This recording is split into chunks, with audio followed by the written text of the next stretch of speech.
So let us learn about what do you mean by ionization enthalpy or ionization energy.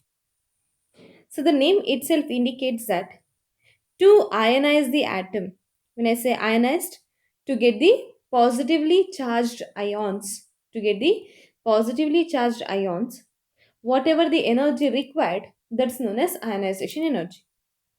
As per the definition, if you consider an atom cannot exist as such. One atom cannot exist as such, except for noble gases. If you consider metals, metals will be always a group of atoms. If you consider non-metals, it will be like in terms of molecule, like P4, Cl2, Br2, like that. Therefore, each and every atom is under the influence of some other atoms always, some other atoms or some other forces. But when we speak of ionization energy, we consider the atom alone, one single atom alone. We consider one single atom alone so that it is not under the influence of any other forces.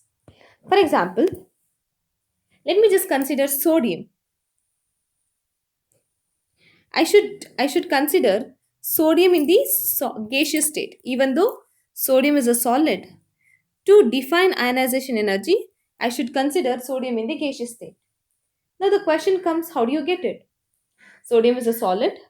First, you supply heat energy to it. It undergoes sublimation. What do you mean by sublimation? Conversion of a solid into a gas is known as sublimation. So I have taken sodium, a gaseous atom. So this gaseous atom is not under the influence of any other forces. Therefore, it is known as neutral isolated gaseous atom. Gaseous atom.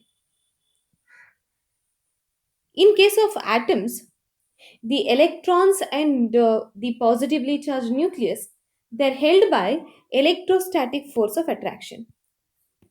Let me just consider sodium itself. You have nucleus. Assume that there are three shells. In the first shell, you have two electrons. In the second shell, you have eight electrons.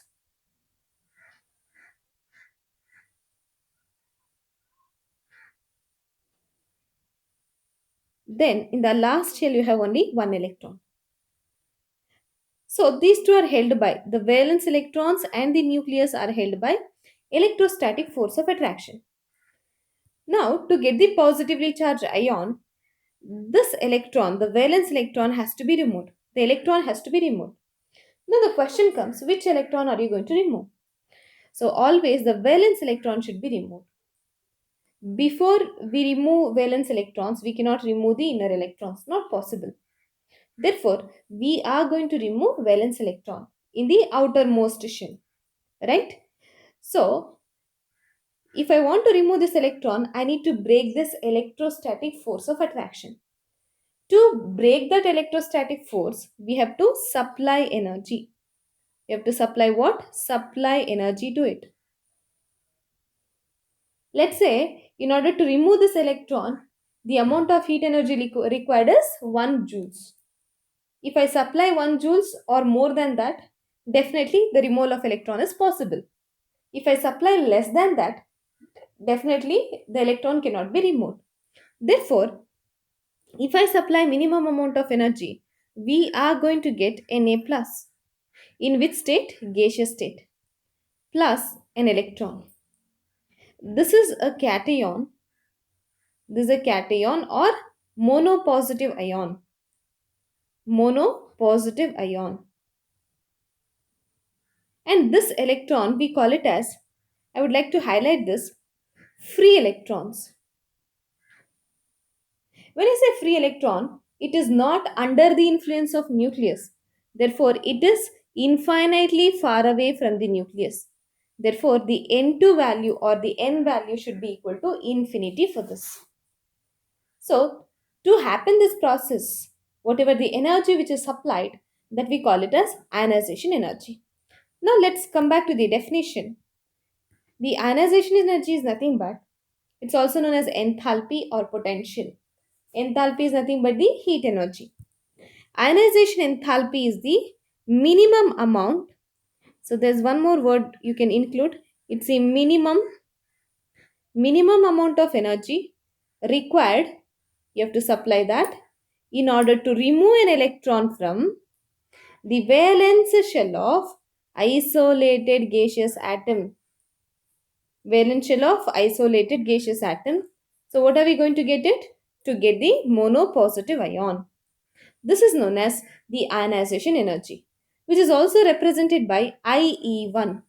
What's the meaning of IE1? For the removal of the first electron. We are going to remove one electron in the beginning. Therefore, IE1. Suppose, let's say IE2. Once you get the monopositive ion, from that again you remove one more electron. It becomes IE2 because you are removing the second electron. Then one more point given is removal of electron is always an endothermic process. What do you mean by endothermic process? You have to supply energy. Supply energy. Because these two are held by electrostatic force of attraction. Therefore, you have to supply energy. Therefore, the ionization enthalpy is always positive. Meaning, if it is endothermic, the delta H, the sign of delta H is always positive. Positive means you have supplied energy. If you consider,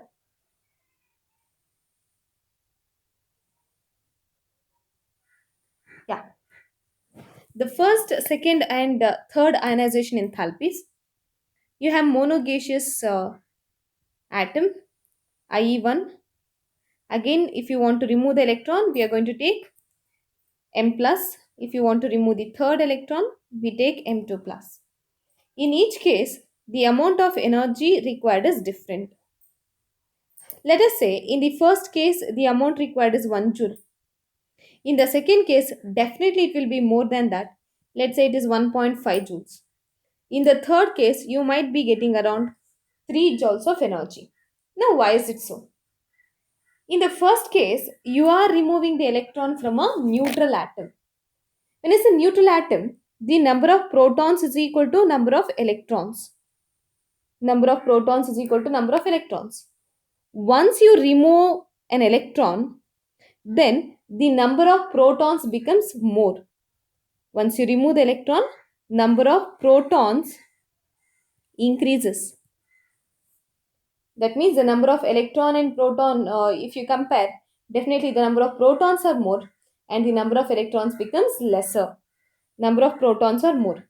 As a result, the nuclear charge, the effective nuclear charge increases.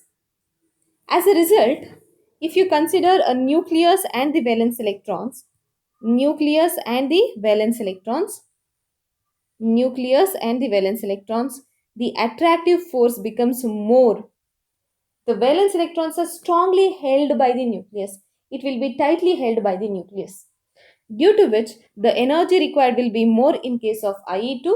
It will be even more in case of IE3. This is true for any atom. That is, IE1 will be lesser compared to IE3 and IE, IE2 and IE3, because removal of electron from positively charged ion requires more energy because the nuclear charge will be more and the valence electrons are tightly held by the nucleus.